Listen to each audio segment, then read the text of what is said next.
Okay, so I'm going to go ahead and again I'm going to select this duplicate class, and I'm going to go append on the live event handler. Now inside here I want only specific events to be taken into account. So I'm going to set the click event, and I'm going to say this. In fact, sorry, we need curly brackets in here, and we'll just go ahead and bring this down. And I'm going to say on click event I want to run a particular function. So on the click event I'm going to say alert you have clicked. So now what we're doing is we're running click inside live as almost as it is an event within this function, if you like, but we're running it sort of as an option. So we're saying live click, and we can add more down here. So you could comma separate these and go ahead and say DBL click, for example, and you could append more on. Again, that's written in the jQuery documentation. So when we click now, this is going to have exactly the same effect. When we click this button, we get this alert box appear.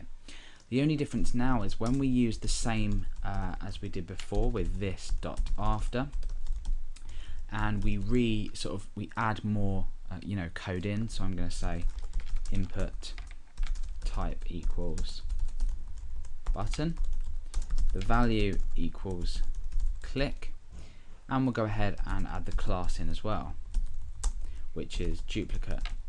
Now what's going to happen is, because we've appended the live event handler on as opposed to just click, this will be able to pick up new elements that have been added sort of inside of this event handler. So now when we refresh and we click, we have the same message up, and we click OK. We have the same thing happen as we did before, but this time, because we're using live, when we click this, we get the same message, and we can just continue literally generating buttons. So obviously, in this sense, with generating button after button, doesn't really make sense. But you could apply this to things like a good example would be to apply this to input types with file. Now you might want to say, in fact, let's go ahead and we'll write it out. We'll say input class equals file type equals file, and we won't choose a value. Okay, so now let's just go ahead and get rid of this code here, and let's go ahead and refresh. We've got choose file, and I can go ahead and select a file here, any file that I want. Now what I want to happen is I want a new one of these, or a new input type of file to be generated once I've selected a file from this one. So we'll go ahead and we'll reference .file, because we've given it a class of file, and then we'll say .live, and in here I want to go ahead and just specify change, and when this changes, i.e. when a file is selected, I want to go ahead and say this dot after, and I want to create a new file input. So type file and class equals file.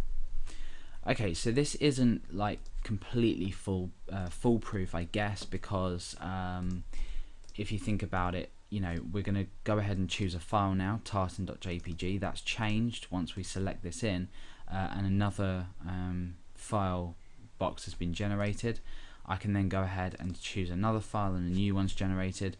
So we're applying like the same action to each class, and we can only really do that using live. Can only really do that using live, as we saw with the button example. But if I was to go ahead and change this file here to something, we get another one as well. So I mean, this is a quick example of how we could use it with generating these. Also, you are going to have the problem with names as well. You need to give it a unique name here. But obviously, because this is just an example, I'm not going to go through and explain all of that. But that's something to think about with the live event handler, and how we can specify events within it, but apply it to the same class as we initially selected.